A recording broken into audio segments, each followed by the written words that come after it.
बिस्मिल्लाहिर्रहमानिर्रहीम, अस्सलाम वालेकुम। एवन टीवी के न्यूज़ स्टूडियो से मैं हूं अली शबासी और मैं हूं आयशा हमीद। नजर डालते हैं हेडलाइंस की जानिब। पाकिस्तान मईशत को पायदार तरक्की की राह पर डालने का ख्वाहिशमंद सरमाए के लिए आलमी मालियाती मंडियों से रुजू करेंगे। वफाकी वज़ीर ख़ज़ाना मोहम्मद औरंगज़ेब ने कहा कि अमेरिका से मुआशी रवाबित बढ़ाना चाहते हैं। पाकिस्तानी वफद जल्द अमेरिका जाएगा।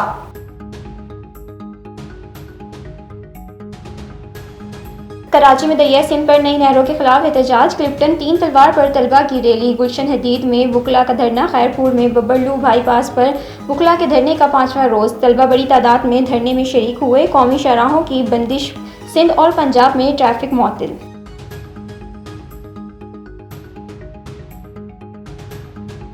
नहरें किसी सूरत नहीं बनने देंगे। वज़ीर आला सिंध मुराद अली शाह का दो टोक पैगाम। कहा मंसूबा खात से निकल गया तो एहतजाज के लिए निकलेंगे। पंजाब के वज़रा वफाक को मुश्किल में डालना चाहते हैं। शोला बयान जारी रही तो मामला खराब होगा।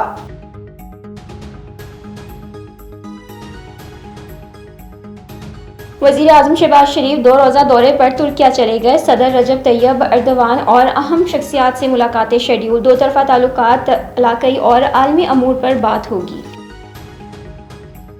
और वज़ीर आला पंजाब से साबिक निगरान वज़ीर आज़म की मुलाकात। मुल्की सूरत-ए-हाल बाहमी दिलचस्पी के उमूर पर गुफ्तगू। नौजवानों को एम्पावर किया जा रहा है। अनवारुल हक काकड़ ने मरियम नवाज के विजन को सराहा। एवन टीवी के न्यूज़ स्टूडियो से फिलहाल इतना ही। मज़ीद खबरों और अपडेट्स के लिए देखते रहिए एवन टीवी। A1 TV, सब पे नजर, अंदर की खबर।